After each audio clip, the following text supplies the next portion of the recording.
देखो आज करने वाले हैं ये डिग्यूंडर कंपनी। देखते हैं इसमें क्या पूछा गया। पहले तो estimate the value of option to delay the start for of the project for 2 years using Black-Scholes model and comment, assuming that the government will make its announcement about the potential transport link at the end of the 2 year period. ठीक है, देखते हैं। ड्यूगेंडर company, a property development company, has gained planning permission for the development of a housing complex at Newton Company, which will be developed over the 3 year period.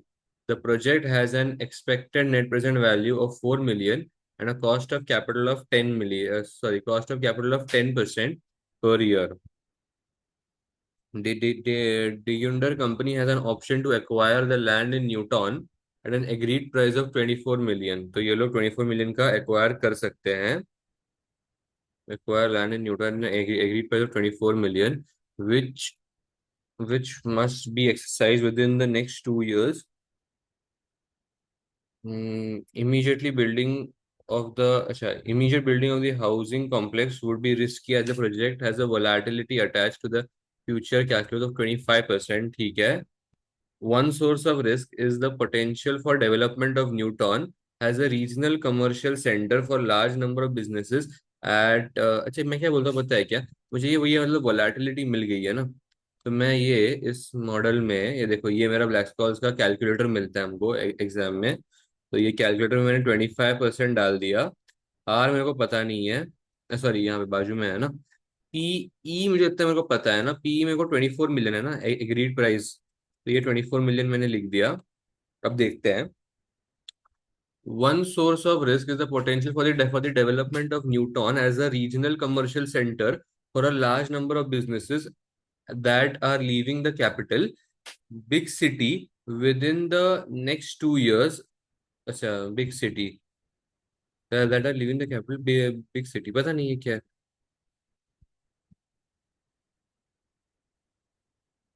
तो ये अच्छा, ये जो बोल रहे हैं risk is a potential for development of Newton as a commercial centre. ये नहीं, बस वो जगह का नाम है और कुछ नहीं। With in the next 2 years an arrange an announcement by the government will be made. तो बेसिकली ये कॉल ऑप्शन ही है, क्योंकि ये डिले हो रहा है, बीच में बंद नहीं हो रहा है।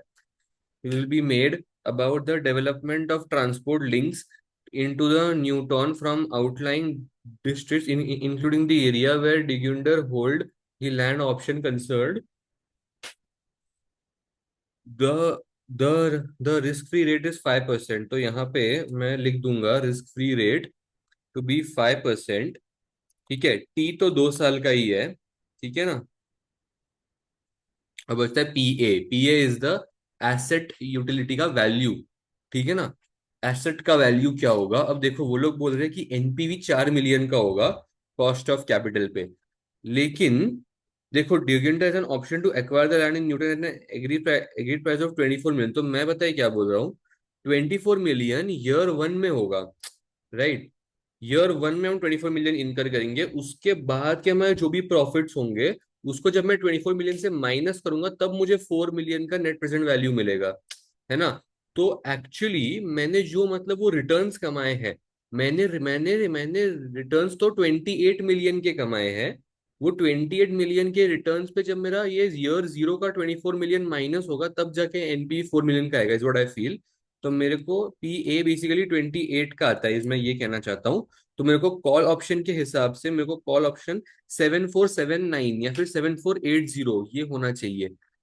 बेसिकली 7.48 मिलियन ये होना चाहिए। Agreed value of the option to delay budget, हाँ। गवर्नमेंट, हाँ ठीक है, यही है। देखते हैं। ये देखो, 7.48। सो वो लोग क्या बोलना चाहते हैं? The value of the delay of the option is $7.48 बराबर। This implies that at the current time the project has a value. अरे हाँ, ये मैं भूल गया कि बेसिकली हमको एनपीवी में ऐड करना रहता है। ये जो भी हमको वैल्यू मिला ना 7.48, we have to add it in the NPV, तो हमको मिलता है 11.48। The additional value arises because of the delay option allows the company to avoid the downside element of the risk. ठीक है ना। तो ये हमें डाउनसाइड को अवॉइड करने के लिए हेल्प करता है। इसको मैं स्क्रीनशॉट ले लूं। आगे बढ़ते हैं। On the basis of your valuation of the option to delay, estimate the overall value of the project, giving a concise rationale for the valuation method you have used. See basically कैसा रहता है पता है? अच्छा, मेरे को इसके 12 mark मिलेंगे क्या? पहले तो ए पार्ट के नहीं नहीं, ये तो थोड़ा उन्होंने ज्यादा ही मतलब क्या बोलते हैं, एक तरीके से बताया हुआ है, बट एक्चुअली इसके 12 मार्क नहीं मिलने चाहिए। देखो, on the basis of overall your valuation, मेरे को बताना है कि डीले करने के बाद on the basis of valuation of the option estimate the value of the project giving a real concise rational for valuation method used. देखो, वैसे तो NPV method, net present value method, gives you the valuation of the company about what is the present value of the returns that you will be generating over the set amount of years. However, NPV does not take into account the other variables such as stopping or such as seizing the project in the middle or delaying the project or preponing the project. ऐसे सबको consider नहीं करता variables को. It considers a very simple method which is now or never type of a situation consider करके चलता है. Whereas so thus various theorists thought that there should be flexibilities that should be present in such valuation methods, and thus such value and thus real options method was implicated. Real options helps the valuers or help the company to understand what's the valuation of the company if there are various other variables attached to it in the forms of delay, preponing, seizing the project in the middle etcetera. तो ये सब real options वो flexibility देते हैं. Real options however takes into consider various assumption. Actually वो नीचे पूछे गए हैं, मतलब वो लिमिटेशंस तो वो यहाँ पे नहीं बताता मैं. और क्या हो सकता है रियल ऑप्शंस में? इट इज क्वाइट कॉम्प्लिकेटेड वगैरह तो नहीं, ये सब अगेन वो सब तो मतलब वो लिमिटेशंस हो गए.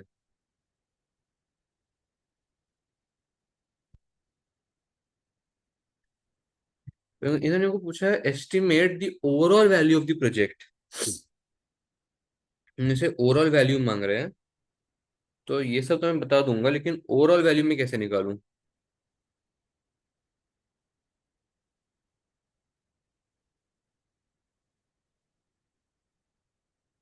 हम्म नहीं, ये चेक करना पड़ेगा. उन्होंने कैसे निकाला overall value of the project? The project has the NPV of 4 million of the capital expenditure of 24 million which is significant but the volatility of 25% of the. हाँ, मैंने वो वोलेटिलिटी नहीं बोला कि वोलेटिलिटी जो होती है वो भी कंसिडर करता है real options. The this volatility is brought about by uncertainties regarding government intentions with respect to the big city Newton transport link and the consequential effect on property values. Currently, the project presents substantial value. Currently the project represents a substantial value at the risk, and there is high likelihood that the project will not be value generating. To surmount this, an estimate is provided of the value of the option to delay the construction for 2 years until the government transport plans are known. ठीक है. तो again ये same ही चीज बोली है कि अगर मैं लोग डिले करने जाऊंगा तो कैसे होगा, बस यही बोला है इन्होंने, और कुछ नहीं. अभी आता है option to delay. The option to delay construction is particularly valuable in this case. It eliminates much of the downside risk that the project does not generate cash flows expected, and it gives the Digger the ability to proceed at a point in time most favorable to it. The nature of the delay option is that it is more valuable the greater the volatility of the underlying cash flows, the greater the time period before we there is a requirement to exercise. The valuation of an option to delay has been undertaken by using the Black-Scholes model. Valuation the एक minute, valuation of the option to delay ये हम लोग Black-Scholes model से करते हैं. The valuation of the option to delay बराबर है. The model has some limiting assumptions relating to the underlying nature of the cash flows and the ability to adjust our exposure to risk as time passes. In reality, the use of this type of modeling is more appropriate for financial securities. Sorry, securities या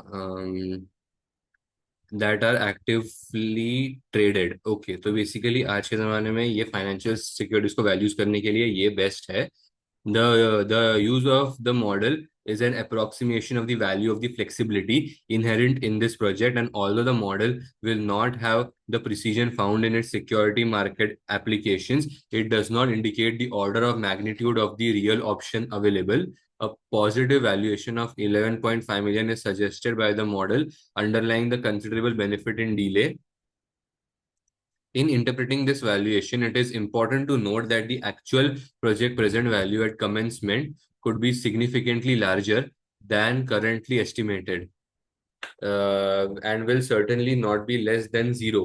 Otherwise, the option will build will not exercise. तो basically वो बोलना चाहते हैं कि ये जो option assume करता है कि इसकी वैल्यू जीरो है at the start of the project, वो नहीं हो सकती. The additional value reflects the fact that the downside is eliminated by ability to delay the decision to proceed. Basically, ये जो ब्लैकस्पैन मॉडल है ना, उसमें ऐसा रहता है कि there is a limit to the downside, but there is no limit to the upside. ये रहता है.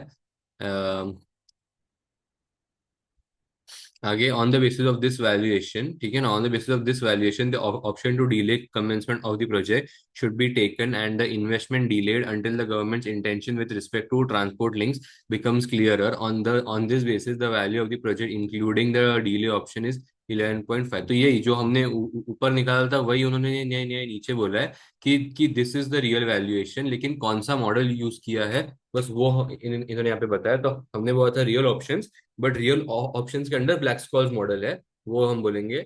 एंड वो फ्लेक्सिबिलिटी हुए तो सस्ता तो सब हमने बोला था. बस ये अजम्पशंस के बारे में मेरे को लगा था कि ये नीचे बताना है, क्योंकि देखो इन्होंने ये नीचे भी वही बोला है, नंबर ऑफ अजम्पशंस के ऊपर बेस्ड है. तो बस ये ऊपर भी उसका थोड़ा सा बस ब्रीफ दे देना है, एक दो लाइन लिखना है उसके बारे में. अब आता है, describe the limitations of the valuation method you used in A above and describe how you would value the option if the government were to make announcement of any time over the next 2 years. तो limitations तो assumptions है. assumptions तो ये है कि volatility एक accurate rate पे determine नहीं कर सकते. Risk free rate over the period of time constant नहीं रहेगा. हाँ, रियल ऑप्शंस में ये है कि जो इफ दे आर गेटिंग डीलेड, सब मतलब वो समझो, अगर हम लोग डिले कर रहे हैं तो बेसिकली दैट सेम वैल्यूएशन, मतलब विल दैट सेम 24 मिलियन का value will be available 2 years later और not, that is not determined, या मतलब वो that is not fixed. So can be the case that the party can remove that 24 million and put on some other valuation in place.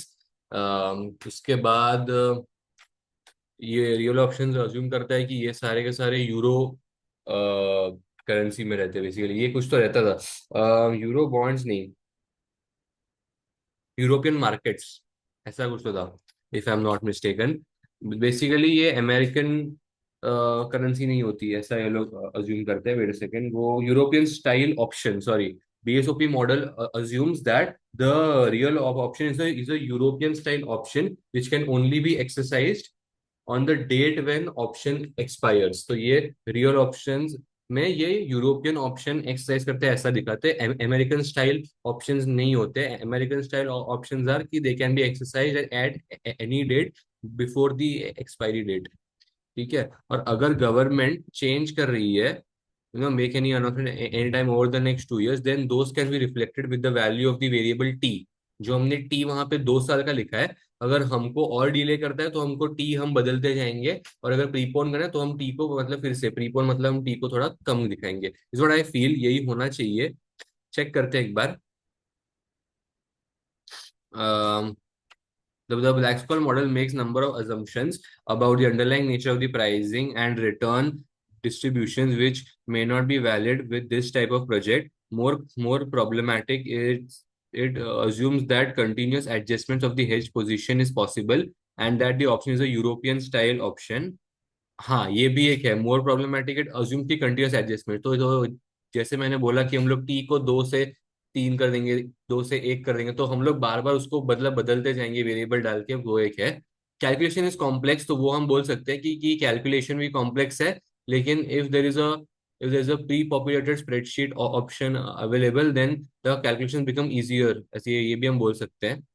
where the option to delay can be exercised over any set period of time up to the exercise date, the Black-Scholes model will cease to be accurate. एक minute, where the option to delay may say over set period of time। हाँ, basically वही कि अगर ये American option की तरह हुआ कि यहाँ पे मेरे पास ऑप्शन है कि मैं कभी भी एक्सरसाइज कर सकता हूँ over the set period of time, तो फिर ब्लैक स्क्वायर मॉडल एक्यूरेट बता ही नहीं पाएगा। ठीक है ना। हम लोग अप्लाई फिर भी कर सकते हैं, लेकिन हमें हमें यूरोपियन स्टाइल ऑप्शंस की वैल्यू मिलेगी which won't reflect the American style option. For a call option such as the option to delay, the level of inaccuracy is likely to be quite low, especially for options that are close to the money। ठीक है। Given that the option always has time value, it will invariably be in the option holder's interest to wait until the exercise date before exercising the option। However, in those situations where level of accuracy is particularly important or where it is suspected that the Black-Scholes assumptions do not hold, binomial option pricing approach is necessary। ये भैया binomial pricing option क्या, मुझे भी नहीं पता।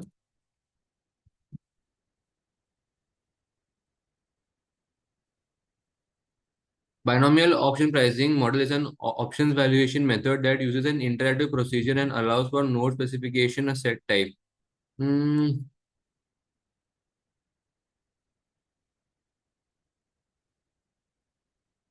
अच्छा, ये देखो, बाइनोमियल प्राइसिंग क्या करता है, the model assume that stock price have two possible movement directions at each time, up और डाउन, कि शेयर प्राइस कहीं भी ऊपर नीचे जा सकता है, ऐसा ऐसा बाइनोमियल अज्यूम करके चलता है बेसिकली। जहाँ पे ब्लैक स्कॉल्स नहीं अप्लाई होगा, वहां पे हम लोग बाइनोमियल ऑप्शन ले सकते हैं, ऐसे लोग बोलना चाहते हैं, विच इज काफी सही, मतलब ये पॉइंट बहुत सही लग रहा है। calculations involving ये देखो, calculations involving binomial models, complex decision trees that are more accurate for valuing American options are not examinable। Basically ये एग्जाम में नहीं आएगा, लेकिन ये मतलब वो डिसीजन ट्री मेकिंग की तरह है ये, एक तरीके से।